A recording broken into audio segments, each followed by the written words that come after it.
Maravilhoso Deus e amado Pai, agora que vamos ler Tua Palavra, a fim de meditar, a fim de estudar, a fim, ó Deus, de buscar a Ti através da Tua Palavra, pedimos, ó Deus, que o Senhor nos ilumine, a cada um aqui, que nós ouçamos a Tua voz, que nós entendamos a Tua Palavra, e acima de tudo, Pai, que o Senhor escreva no nosso coração a Tua Palavra, grava, Pai, no nosso coração a Tua Palavra, para que nós possamos, ó Deus, ser alimentados por ela, ser fortalecidos por ela, ser transformados pela Tua Palavra.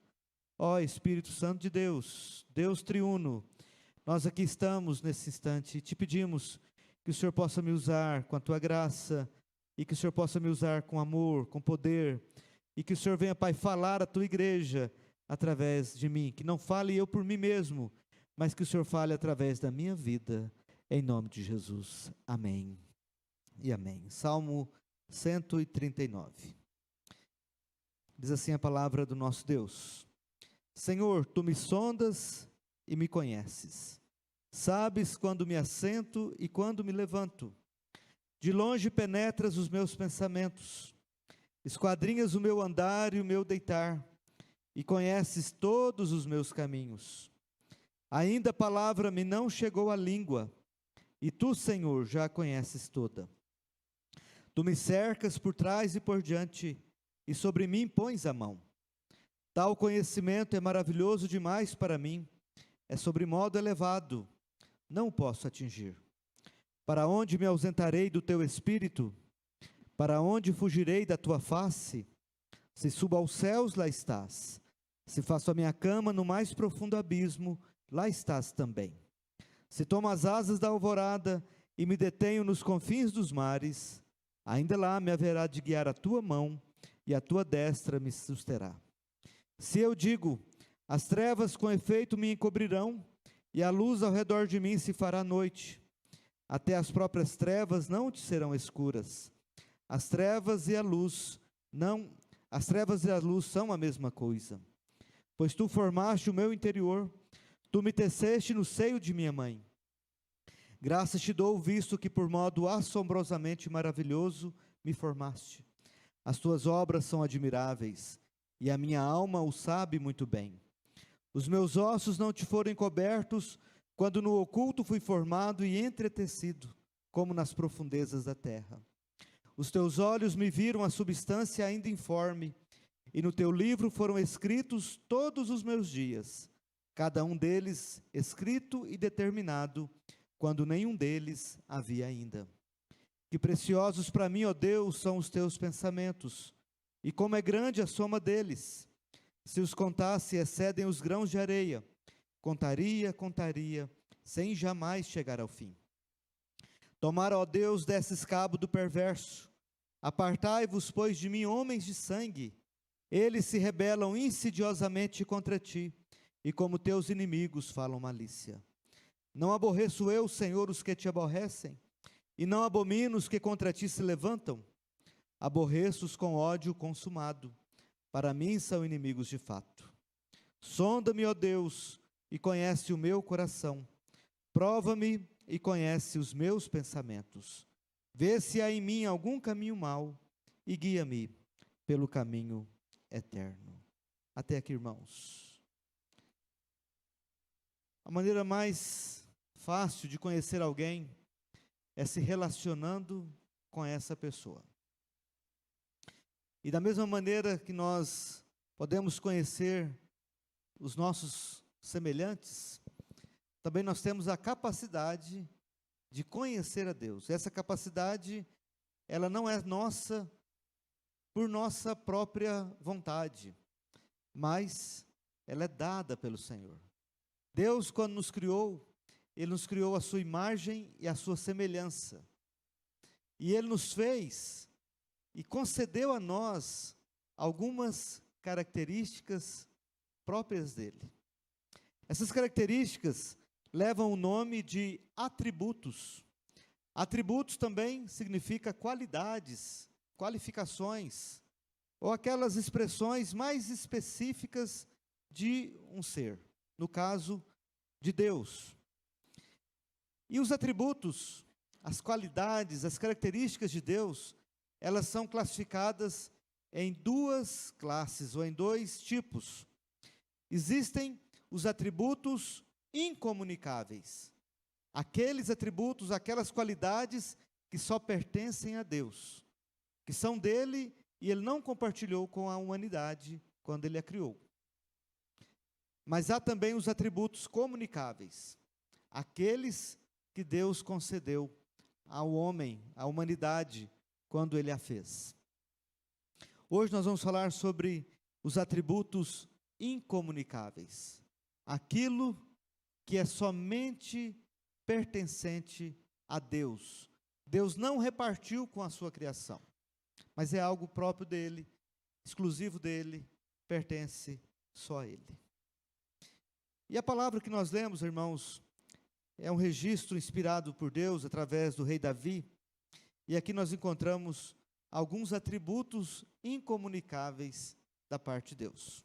E nós queremos destacar aqui 4 atributos.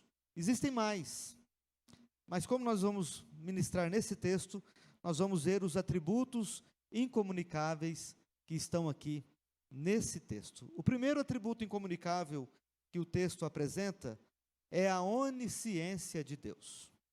Davi fala para Deus, ele escreve o salmo e ele fala: Senhor, tu me sondas e me conheces. A palavra sonda, ela remete a um instrumento que os homens utilizam para observar o fundo do mar. Existem as sondas náuticas que os marinheiros, os pescadores, eles usam para ver debaixo das águas. Mas também as sondas terrestres. E essas sondas, elas veem o subsolo. As sondas também lunares e outras sondas que eles usam para estudar corpos celestes, que os cientistas usam para estudar os corpos celestes. Quando o salmista Davi fala: Senhor, tu me sondas, ele quer expressar aquele entendimento que Deus, ele perscruta não só a superfície, mas ele olha o profundo, o interior. E aqui parece que Davi está ecoando aquilo que Deus falou com Samuel, quando Samuel foi ungir o filho de Jessé. Lembra que Samuel chegou na casa de Jessé, e o primeiro filho que apareceu, Samuel já achou que ele era o ungido de Deus. Ele era uma pessoa bonita, de aparência bonita, formoso, alto, e logo ele já pensou: é esse o ungido do meu Senhor. Aí Deus falou para Samuel: Samuel, você, o homem, olha a aparência, eu olho o coração. É como que Davi está dizendo: Senhor, tu vê o profundo, tu olha e vê aquilo que os homens não enxergam. E isso por quê? Porque Deus, ele é onisciente, ele conhece todas as coisas. E ele conhece todas as coisas, meus irmãos, e ele conhece mesmo. Deus, como criador de tudo, ele é aquele que fez tudo conforme a palavra do seu poder. Não há nada demasiadamente difícil, não há nada que Deus não saiba, não há nada que Deus não entenda, não há nada que Deus não conheça, não há nada que passa desapercebido ao olhar de Deus. O homem, ele desenvolve mecanismos para estudar a natureza, para estudar o próprio corpo. Os cientistas, os médicos, eles desenvolveram instrumentos de raio-x, desenvolveram o tomógrafo, desenvolveram a ressonância magnética. Eles olham assim e veem por dentro da gente. Mas existe alguém que vê muito além do corpo, vê a alma, vê o pensamento. E esse é o nosso Deus. Ele é onisciente, ele conhece todas as coisas. E Davi fala mais, Davi fala: Senhor, Tu sabes quando me assento, tu sabes quando me levanto. De longe penetras os meus pensamentos, esquadrinhas o meu andar e o meu deitar, e conhece todos os meus caminhos. Ainda a palavra me não chegou à língua, e tu, Senhor, já a conheces toda. Tu me cercas por trás e por diante, e sobre mim pões a mão. Tal conhecimento é maravilhoso demais para mim. Irmãos amados, o conhecimento que nós temos de Deus é possível porque Deus se revelou. Porque Deus é tão maravilhoso, é tão sublime, tão superior, que nós não poderíamos conhecê-lo se Ele não se revelasse. E o conhecimento que nós temos é fruto da revelação que Ele nos deu, e a revelação que Ele nos deu é de duas maneiras: a revelação geral, que é a criação. A gente olha para a natureza, a gente olha para a criação, a gente sabe que tem um ser superior. E esse conhecimento de que há um ser superior, um ser supremo, a gente vê isso nos estudos antropológicos, quando a gente estuda os índios, por exemplo. A gente vê nas tribos mais longínquas, pessoas que não conhecem a Deus, mas sabem que existe um ser supremo. Eles não sabem o nome dele. Eles não sabem quem ele é. Porque a revelação do nome de Deus e a revelação de quem ele é, Deus fez através da revelação especial, que é a sua palavra. Pela natureza, nós sabemos que tem um ser superior. Pela Bíblia, nós sabemos o nome dele e nós sabemos as suas características. Esse conhecimento da Bíblia, ele é exaustivo? Ele é completo? Não. Não, a gente sabe que nem tudo Deus revelou. Lá em Deuteronômio 29 fala que as coisas encobertas pertencem ao nosso Deus, mas as reveladas pertencem a nós e aos nossos filhos, para que nós saibamos e para que nós as pratiquemos. Embora Deus revelou para nós acerca de si, há muitas coisas que nós não saberemos, nós não sabemos, e talvez nunca nós conheceremos. Mas uma coisa nós podemos ter a certeza, de que o que nós precisamos saber, para a nossa salvação, Deus revelou. E Ele revelou através da sua palavra. E a sua palavra revela que Deus, Ele é onisciente. Ele conhece tudo.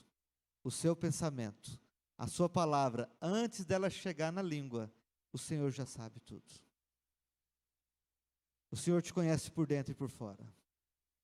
Não tem como a gente pegar Deus de surpresa. Não tem como a gente enganar Deus. Não tem como a gente esconder, nem sequer, os nossos próprios pensamentos de Deus. E o mais interessante que eu vejo nisso, irmãos amados, é que aquele que mais nos conhece, é aquele que mais nos ama, é aquele que mais se importa com a gente, é aquele que mais nos entende, aquele que sabe quem nós somos, como somos, e Ele nos ama de uma maneira eterna, e com seu amor eterno, Ele nos atrai à sua presença. Glória a Deus. O segundo atributo, irmãos, que o texto nos apresenta sobre o nosso Deus, é a sua onipresença. Aquele que conhece tudo, Ele conhece tudo porque Ele está presente em todos os lugares, com todo o seu ser. E o salmista mostra isso a partir do versículo 7, quando ele diz: para onde me ausentarei do teu espírito? Para onde fugirei da tua face? Se suba aos céus, lá estás. Se faço a minha cama no mais profundo abismo, lá estás também. Se tomo as asas da alvorada e me detenho nos confins dos mares, ainda lá me haverá de guiar a tua mão, e a tua destra me susterá. Se eu digo, as trevas com efeito me encobrirão, e a luz ao redor de mim se fará noite, até as próprias trevas não te serão escuras. As trevas e a luz são a mesma coisa. Aquele que conhece tudo, aquele que sabe de tudo, está presente em todos os lugares. E está presente não porque Ele é tudo aquilo que existe. Isso é panteísmo. O panteísmo, ele exalta a imanência de Deus. E os panteístas, eles dizem que Deus é tudo e tudo é Deus. A onipresença não diz nada disso. A onipresença mostra que Deus está em todo lugar, mas Deus não é esse púlpito, Deus não é esse aparelho de celular, Deus não é esse microfone, nem Deus sou eu. Deus é Deus. Ele está presente, mas Ele não é aquilo que Ele criou. Aquilo que Ele criou é obra dEle. E onde existe um espaço de criação, ali há a presença do nosso eterno Deus. Olha o que o salmista fala: para onde fugirei da tua face? Para onde me ausentarei do teu espírito? Se subo aos céus, lá estás. Se faço a minha cama no mais profundo abismo, lá estás também. Se nós estamos num momento de muita alegria, de muita comunhão, de muita santidade, se lá nos céus nós estamos, Deus está lá. Mas a palavra de Deus também fala: mas se eu desço no mais profundo abismo, e abismo aqui, amados irmãos, dá a ideia do lugar dos mortos, e o lugar dos mortos aqui, é o lugar que a Bíblia chama inferno. E às vezes alguns acham que Deus, Ele reina e está em tudo, menos no inferno. Amados, Deus está também no inferno, e Deus reina lá no inferno também. Quem reina no inferno não é o capeta, não é o Satanás não manda em nada. Quem tem a chave da morte e do inferno é o nosso Deus, Ele reina sobre tudo. Quando Cristo ressuscitou, Ele foi lá no inferno, e Ele mostrou quem reina em todos os lugares. Isso é para mostrar o poder que Ele tem, a sua grandeza. Não há mais profundo abismo que o Senhor não possa estar, e possa reinar, e possa manifestar a sua grandeza. Há abismos existenciais, amados irmãos, que nosso Deus, Ele vai, aqueles que Ele elegeu para a salvação, Ele resgata e Ele retira do mais profundo poder da morte. Mas aqueles que estão condenados na eternidade, longe de Deus, sofrerão todos os sofrimentos por causa de que rejeitaram esse Deus maravilhoso e glorioso. A palavra de Deus diz lá em Apocalipse, que no juízo final, os maus, os incrédulos, eles desejarão assim, tudo de horrível para eles, por causa da glória do nosso Deus, a santidade do nosso Deus, a sua presença, ela incomoda os maus. Amados irmãos, mas a palavra de Deus diz que Ele está presente em todos os lugares.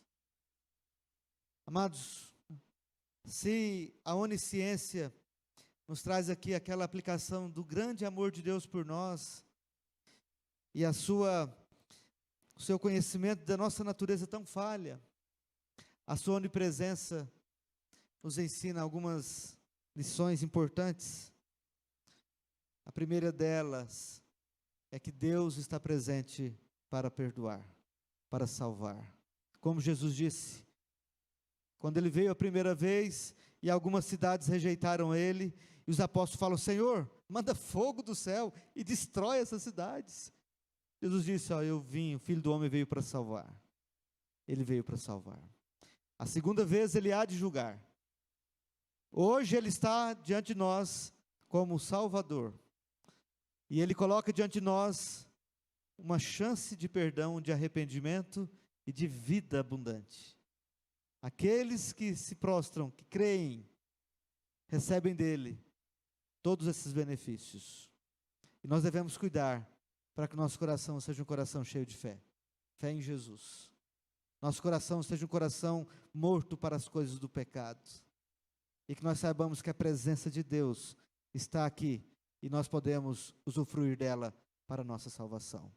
Como diz Isaías capítulo 55, buscai o Senhor enquanto se pode achar, invocai-o enquanto Ele está perto.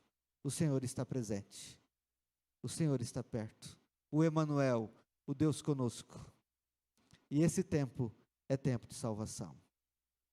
Eu lembro de uma lenda urbana que foi contada há muitos anos, quando eu era mais jovem, de uma jovem que foi para uma balada, e na saída, os amigos chegando ali, a mãe falou assim para ela e para os amigos: vai com Deus. Aí os amigos falaram assim: só se ele for no porta-mala, porque o carro está cheio. Quem lembra dessa? É uma lenda urbana. Essa lenda é interessante, mesmo que não seja verdade, mas fala-se que houve um acidente, e que lá naquele porta-mala, o que estava lá ficou intacto. Mas onde estavam as pessoas ali, houve grande destruição. A presença de Deus é poderosa, é salvadora, é consoladora, é perdoadora, é transformadora. E uma figura interessante que nós podemos trazer para nós cristãos é a figura da lagarta. A lagarta é um inseto asqueroso que muitas pessoas têm nojo, mas quando ela entra no casulo, ela se transforma em uma linda borboleta. É a presença de Deus, é nós em Cristo que nós somos feitos novas criaturas. Paulo disse: se alguém está em Cristo, nova criatura é. As coisas antigas passaram, eis que se fizeram novas. Aleluia. Para finalizar, irmãos, ou melhor, terceiro atributo de Deus que nós encontramos no texto é a sua onipotência. A palavra de Deus diz assim no versículo de número 13 em diante: pois tu formaste o meu interior, tu me teceste no seio da minha mãe. Graças te dou, visto que por modo assombrosamente maravilhoso me formaste. As tuas obras são admiráveis, e a minha alma o sabe muito bem. Os meus ossos não te foram encobertos, quando no oculto fui formado e entretecido, como nas profundezas da terra. Os teus olhos me viram a substância ainda informe, e no teu livro foram escritos todos os meus dias, cada um deles escrito e determinado, quando nenhum deles havia ainda. Que preciosos para mim, ó Deus, são os teus pensamentos, e como é grande a soma deles. Se os contasse, excedem os grãos de areia, contaria, sem jamais chegar ao fim. Se a onisciência significa que Deus conhece tudo, se a onipresença significa que Deus está em todo lugar, ao mesmo tempo, com todo o seu ser, a onipotência significa que Deus pode todas as coisas. Deus, Ele é o Todo-Poderoso. E Davi, ele registra essa verdade, mostrando a sua própria existência. E ele fala: tu me formaste o meu interior, tu me teceste no seio de minha mãe. Ele coloca a vida dele como se fosse um produto manufaturado de uma forma, como se fosse um artesanato, artesanalmente. Ele fala: graças te dou, visto que por modo assombrosamente maravilhoso me formaste. As tuas obras são admiráveis, e a minha alma o sabe muito bem. Irmãos, não há nada mais incrível do que quando a nossa esposa está grávida, sua esposa, você que é homem, e a sua mulher estava grávida, e você foi na consulta, na primeira consulta, e você viu ali no aparelho de ultrassom o coraçãozinho pulsando. Acho que todo casal se emociona, e quando é avô, acho que emociona mais ainda. Irmãos, que coisa mais maravilhosa. Começa com uma pequena célula, invisível a olho nu, e depois vai se transformando, e o nosso organismo, nosso corpo, é formado por vários conjuntos de membros. A nossa pele, os nossos ossos, os nossos nervos, as nossas veias. Se a gente colocar assim, vasos, nervos, músculos, veias, artérias, um em fila do outro, dá para dar mais de uma volta na Terra. Só um corpo humano, Quão grandiosa é a obra de Deus olhando a gente na perspectiva de um único ser. Agora são bilhões, e todos diferentes, com digitais diferentes. Embora sejam gêmeos, por mais que sejam idênticos na aparência, o temperamento, a personalidade, os sentimentos são diferentes. Não existe um ser humano igual. Nunca houve e nunca haverá um igual a você. Davi olha para si e fala da grandeza de Deus. E ele diz: os teus olhos me viram a substância ainda informe. E ele diz algo muito precioso. Ele fala: e no teu livro foram escritos todos os meus dias, cada um deles escrito e determinado, quando nenhum deles havia ainda. O Todo-Poderoso é aquele que está no controle da sua vida. O Todo-Poderoso é aquele que está no controle da sua família. O Todo-Poderoso é aquele que está no controle das suas atividades profissionais. O Todo-Poderoso é aquele que está no controle da nossa cidade, do nosso país, do nosso planeta. Ele está no controle do universo. Todas as coisas estão debaixo do comando, do governo, da soberania do Todo-Poderoso. Apóstolo Paulo, ele tem algumas reações diante dessa verdade. Uma delas, ele tem contentamento com tudo que acontece com ele. Ele fala: estou contente por toda e qualquer situação. Eu sei ser humilhado, eu sei ser honrado. Eu sei passar dificuldade, eu sei ter abundância. Sabe por quê? Tudo posso naquele que me fortalece. O Todo-Poderoso é aquele que dirige a sua igreja, é aquele que protege a sua igreja. O Todo-Poderoso é aquele que diz que o mundo jaz no maligno, mas aquele que nasceu de Deus, Deus o guarda, e o maligno não toca. E quando acontece alguma coisa de ruim na nossa vida, meus amados irmãos, o Todo-Poderoso, ele tem poder de transformar aquilo que é ruim em bênção, porque todas as coisas cooperam para o bem daqueles que amam a Deus e daqueles que foram chamados segundo o seu propósito. E se está acontecendo alguma coisa ruim, não é porque está fora do controle de Deus. Se está acontecendo alguma coisa ruim na nossa vida, é porque Deus, de alguma maneira, Ele quer usar aquilo para nos moldar. Porque o oleiro é o Todo-Poderoso. Nós somos o pó. Nós somos o vaso. E às vezes dói. Às vezes dói. Mas Ele vai lapidando. Ele lapida com amor. Ele lapida com cuidado. Amados irmãos, Davi, ele adora a Deus, e ele diz de uma maneira muito exclamativa: que preciosos para mim, ó Deus, são os pensamentos do Senhor. E como é grande a soma deles, se os contasse excedem os grãos de areia, contaria sem jamais chegar ao fim, porque nós não podemos, de uma maneira completa, exaurir todo o ser do Todo-Poderoso. Mas nós devemos entender que Ele é o único digno da nossa adoração. Nós devemos ser então assim, achados como adoradores que adoram o verdadeiro Deus, em espírito e em verdade. Irmãos, finalmente, nós encontramos nos últimos versículos o atributo da infinitude de Deus. Deus é infinito em grandeza, é infinito em glória. E nos versículos que nós lemos, a partir dos 18, ele diz: se os contassem excedem os grãos de areia, contaria, sem jamais chegar ao fim. Deus, Ele não tem forma, porque Ele é infinito.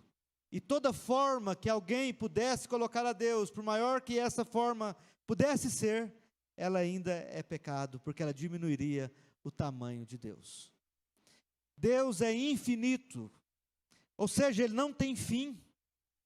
O universo, que os cientistas dizem que ele é infinito, o universo tem um tamanho, e tem um Criador do universo, o nosso Deus é o Criador do universo. E a sua infinitude, meus amados irmãos, nos ensina que Deus, Ele é diferente de nós. Os planos dele são mais altos, porque não tem fim. Nós somos finitos. A nossa visão é diferente da de Deus. Deus tem uma visão completa. Ele vê o passado, vê o presente, vê o futuro. 1000 dias para Deus, 1000 anos para Deus, é como um dia. Amados, a infinitude de Deus nos ensina que nós, pecadores, caídos, limitados, nós só podemos encontrar esperança, salvação no próprio Deus. Porque Deus é infinitamente maior. E Ele pode fazer infinitamente mais do que tudo quanto nós pedimos ou nós pensamos, segundo o poder que Ele opera em nós. O que deve fazer então? O que essa lição deve fazer conosco? Deve fazer orar mais. Porque as minhas forças têm fim, mas Deus não tem fim nas suas forças. Os meus recursos acabam, mas Deus, os seus recursos nunca têm fim. Mas também deve gerar em meu coração humildade de saber que Deus é infinito em sabedoria e que eu preciso ser sábio não aos meus olhos, mas aos olhos de Deus. E para que eu seja sábio aos olhos de Deus, eu preciso da sabedoria que emana do próprio Deus. E isso deve gerar no meu coração também temor e tremor diante de quem Deus é e diante da sua vontade revelada para mim e para a sua igreja e para toda a humanidade. Existe um plano, existe um propósito, existe uma razão de ser.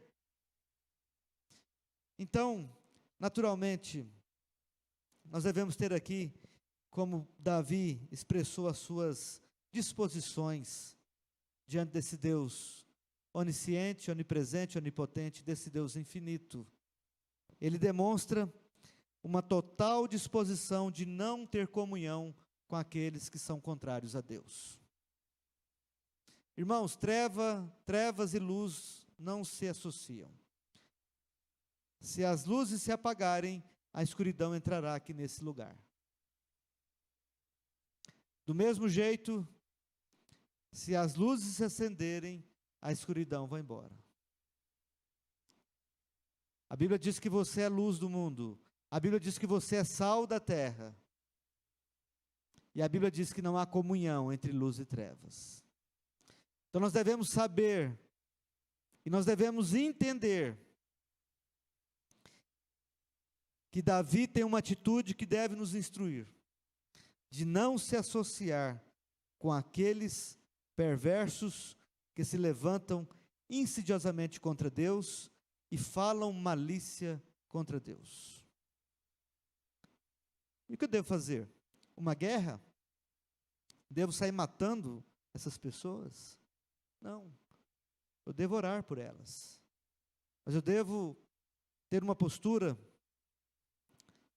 de um missionário que faça a diferença e testemunhe de Cristo, aquele que pode salvar a nossa vida, aquele que nos salvou e aquele que pode salvar aqueles que estão perdidos. O salmista também, amados irmãos, ele também tem uma outra posição muito interessante que nos instrui. Versículo 23 ao 24, ele diz: sonda-me, ó Deus, conhece o meu coração, prova-me e conhece os meus pensamentos. Ele está dizendo: eu não sou o dono da verdade, tu és. As minhas opiniões, por mais convictos do melhor que eu seja, elas não são as plenamente corretas e verdadeiras. As tuas sim. Então sonda, Senhor, sonda o meu coração.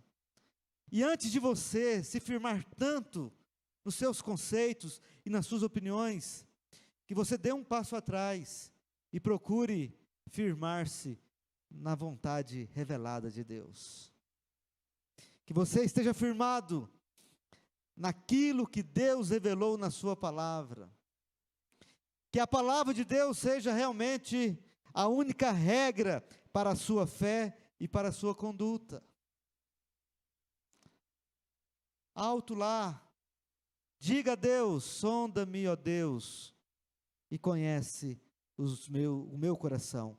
Prova-me e conhece os meus pensamentos.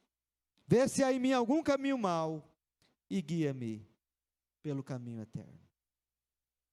Amados, aquilo que nós devemos conhecer de Deus, Ele se revelou a nós. E hoje nós aprendemos que Deus é onisciente, é onipresente, é onipotente, é infinito. Qual a nossa atitude diante desse Deus? A não ser nos prostrar diante dEle e o adorar. E nos entregar a Ele como servos fiéis, como testemunhas do seu amor, mostrando para esse mundo caído quem é o nosso Deus. Que você assuma um compromisso essa semana de dentro da sua casa ser uma testemunha de Cristo. Que você assuma um compromisso dentro do seu trabalho, onde você estiver, que você brilhe a luz de Jesus. Que as pessoas vejam em você a pessoa do Senhor Jesus. Que você seja um homem mais espiritual, uma mulher mais espiritual. Que nós sejamos uma igreja mais espiritual para a honra e glória do nosso Deus. Vamos orar, irmãos. Vamos agradecer a Deus por bênçãos maravilhosas que Ele tem nos dado através dessa mensagem que recebemos aqui nessa noite.